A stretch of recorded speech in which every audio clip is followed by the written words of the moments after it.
class students, open your books and see your lesson number 1, operating system and graphical user interface, role and functions. Today I'm going to explain your lesson number 1. So all of you also open your books and look at the chapter explanation.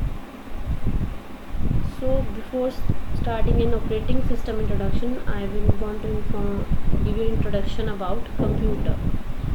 So students, all of you know computers are machines that perform specific tasks according to the set of instructions. Computer work with an interaction of hardware and software. So all of you know students, when we are giving instructions to the computer, then computer will work accordingly. And these computers are fully electronic computers introduced in 1940s and were very huge machines at that time and required a number of people to operate them. But compared to those early days, now computers are available, which computer nowadays available are very amazing. Why they are very amazing? Because they are very good in speed and their capability and within their range, and also they can fit on your desk, on your lap, and even in your pockets. So when we are talking about a computer, we have two terms. Always listen: hardware and software. So what is hardware and software? Computer work with an interaction with the hardware and software. So let's know about hardware and software. Hardware. What is hardware? Hardware refers to the physical parts of the computer that you can touch and see. For example, keyboard, mouse, monitor, printer, and other components like CPU box and everything inside the CPU also.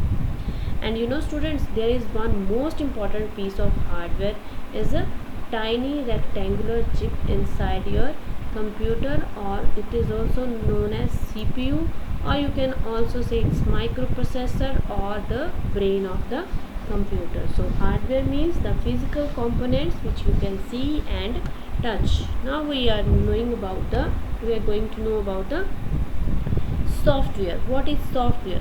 Software refers to the instructions or programs that tell the computer what to do. It can be stored on CD-ROM, pen drive, or hard disk. Software enhances the capability of the hardware and direct the computer to perform specific type of activities.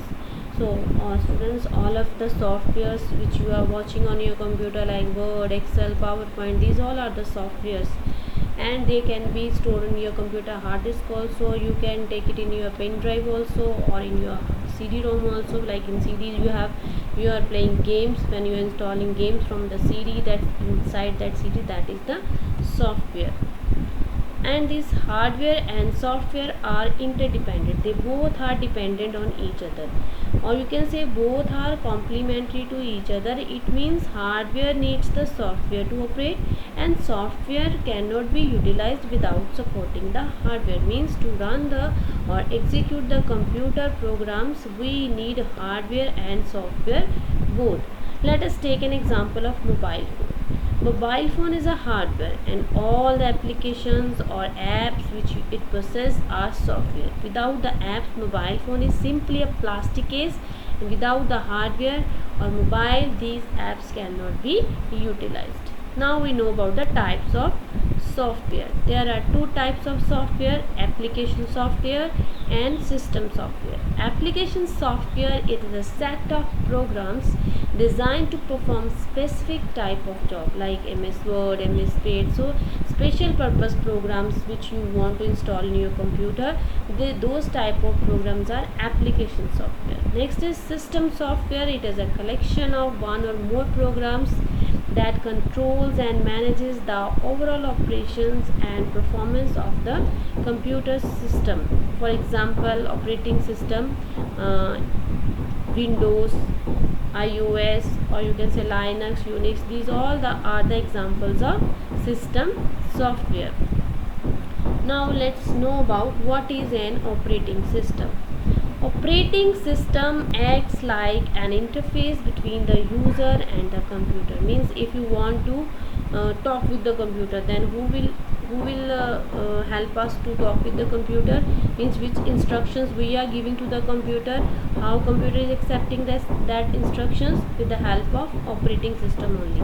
The computer interprets the instructions given by the user, so which instructions we are giving to the computer, that will be received by the computer, and then it will help to run the operating system. The operating system is like a school principal, like a principal is having various responsibilities to perform, such as managing the school, supervising the students, teachers and workers, then maintaining discipline, etc. Similarly, an operating system provides a number of services to our computer. So this is an operating system. Now, why we need an operating system? So students, imagine what will happen if there is no principal in a school. Everything will be unorganized. Similarly, if the operating system is not working in a computer, it will not be able to perform any operation. So for smooth functioning of our computer, we need an operating system. It helps the user mean to us, to perform operations like what to do, when to do and how to do. So we need, for the smooth functioning of the computer, we need an operating system. Features and functions of an operating system. So these are the features: processor management, memory management, file management, device management, security and protection, enforcement of priority system, provision of user interface and job control. So up to here you also see, then I will explain all the features in the next lecture. Thank you.